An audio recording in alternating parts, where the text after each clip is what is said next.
Bonjour à tous, dans cette nouvelle partie, nous allons généraliser l'approche de comparaison de modèles quand il s'agit de comparer des groupes par la probabilité d'un comportement.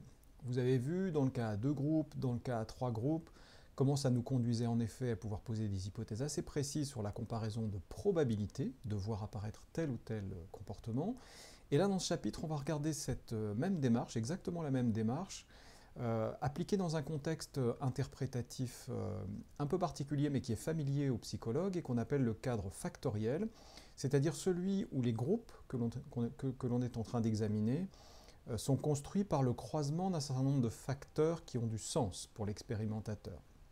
On va voir très clairement ce que veulent dire ces expressions, mais pour fixer les idées et avoir un support de discussion qui soit clair et concret, je vous propose l'expérience suivante sur ce qu'on appelle en psychologie sociale le marquage négatif. Le marquage négatif, c'est simplement un étiquetage à un moment donné que l'on fait sur une personne donnée, où on lui colle, où on lui attribue une étiquette qui peut être soit positive, soit négative. Ici, dans cette expérience, ce sera un marquage négatif. Et c'est une littérature complète qui existe en psychologie et qui vise à étudier ce phénomène et qui montre que ça peut avoir un impact sur le comportement ultérieur des personnes quand on procède à de tels marquages. Par contre, ça apparaît avec des résultats qui peuvent parfois être un peu contradictoires. Certaines fois, cet effet est retrouvé dans les expériences, dans d'autres situations, on ne retrouve pas cet effet. Et cette expérience a en vérité l'objectif d'essayer de clarifier pourquoi, dans certains cas, on retrouve une conséquence comportementale du marquage et parfois non, en proposant, vous allez le voir, une hypothèse assez simple sur ce qui peut bien, au moins en partie, expliquer cette variabilité sur le résultat. Voilà l'expérience en question. L'expérience en question se déroule en trois étapes. Elle est d'abord dans la rue, cette expérience. Comme pas mal d'expériences en psychologie sociale, ça a souvent un caractère très en situation, très in situ.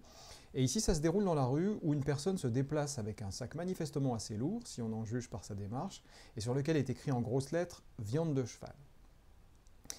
Cette personne interpelle un passant et lui demande s'il veut bien, pour vraiment quelques minutes seulement, garder son sac pendant qu'il court faire une course de l'autre côté de la rue. Ça, c'est la première étape qu'on va appeler l'étape de recrutement, et la personne accepte, pour cette durée courte, elle accepte de garder le sac.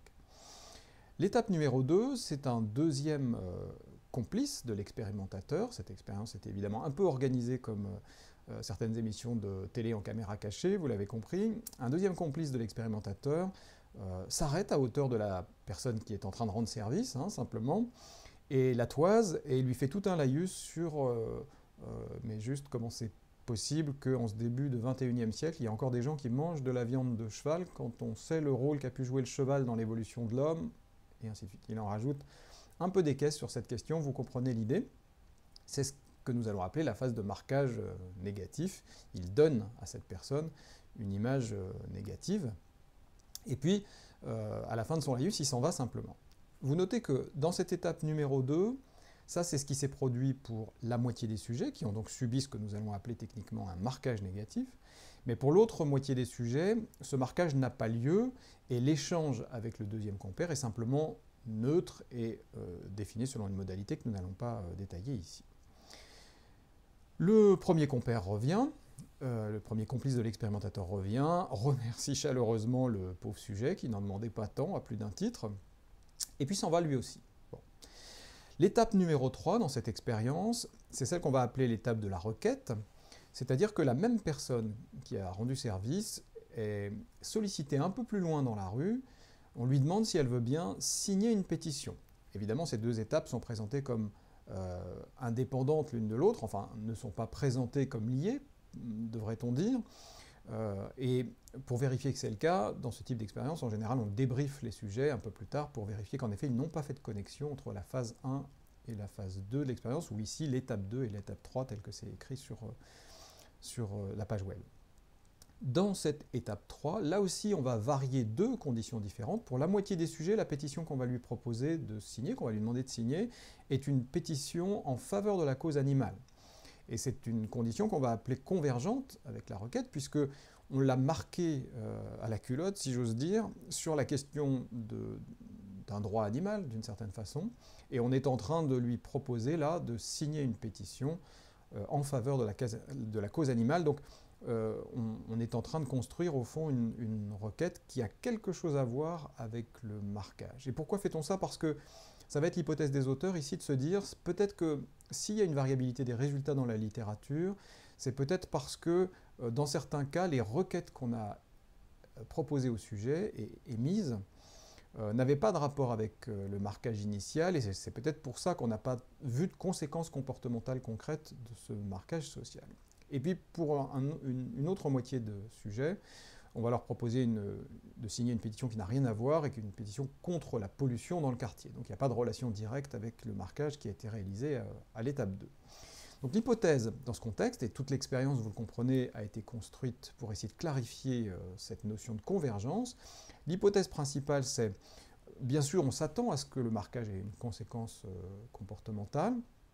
Ici, dans un contexte qu'on a soi-même organisé pour le rendre visible et mesurable, c'est-à-dire la signature d'une pétition, mais on s'attend au fond à ce que cet effet comportemental n'existe que si la requête a bien un rapport avec le marquage. C'est ça l'hypothèse explicative centrale. Ici, on peut supposer en effet que si vous proposez à quelqu'un de signer une pétition en faveur de la cause animale, c'est comme une occasion que vous lui donnez de contredire le marquage négatif, et on peut supposer que c'était un peu désagréable, qui lui a été infligé. Vous notez aussi qu'un corollaire de cette hypothèse, c'est que si cette hypothèse est juste, et j'ai envie de dire si cette hypothèse est suffisante pour rendre compte de ce qui se passe en effet dans les expériences sur le marquage, alors en fait, on ne devrait avoir quelque chose de singulier dans la probabilité d'accepter de signer la pétition que dans toute condition où il y a cette convergence. Par contre, dans toute autre condition où cette convergence n'existerait pas, eh bien, on ne devrait pas observer d'influence du marquage. Et on devrait de cette manière pouvoir expliquer pourquoi dans certains cas, en effet, on ne trouvait pas cet effet. Donc voilà l'expérience. Voilà l'objectif, le mécanisme principal est celui du marquage social, et on essaye de clarifier les conditions dans lesquelles ce marquage se solde par des conséquences comportementales chez les sujets, versus dans quelles conditions ça n'est pas le cas. Les données qu'on obtient à l'issue de cette expérience sont les suivantes, et vous les voyez présentées dans un tableau croisé qui résume bien la structuration factorielle de cette situation expérimentale. Et c'est ça qu'il y a de particulier dans cette partie ou dans ce chapitre. C'est la présentation de la comparaison de groupes organisée comme le croisement de plusieurs facteurs. Vous voyez qu'ici, il y a un facteur ligne, marquage ou contrôle, ou encore avec marquage social et sans marquage social, c'est une autre manière de dire la même chose. Donc ça constitue en quelque sorte les deux modalités d'un seul facteur qu'on pourrait appeler le facteur marquage. Et puis vous avez un autre facteur, le facteur pétition, avec deux modalités. Soit la pétition est en faveur de la cause animale, soit elle est contre la pollution. Ça définit deux modalités qualitatives différentes. Au carrefour de ces deux variables nominales, à deux modalités chacune, eh bien, nous sommes en train de construire implicitement 4 groupes expérimentaux. Dans chacun de ces groupes, il y a eu 40 sujets recrutés, tour à tour, sur l'ensemble des jours qu'a duré cette expérience.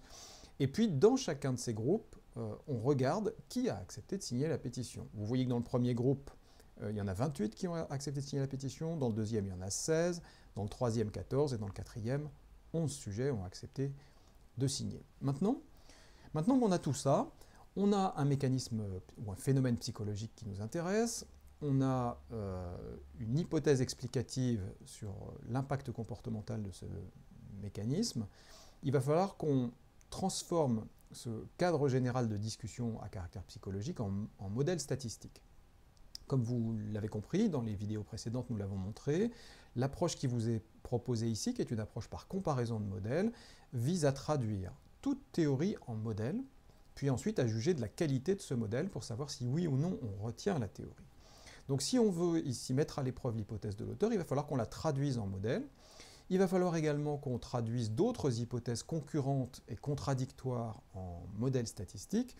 Et dans la comparaison de ces modèles statistiques, nous en tirerons une information sur la plausibilité de chacune des hypothèses qui sont sous-tendues par ces modèles, donc, ou qui sous-tendent ces modèles plus exactement.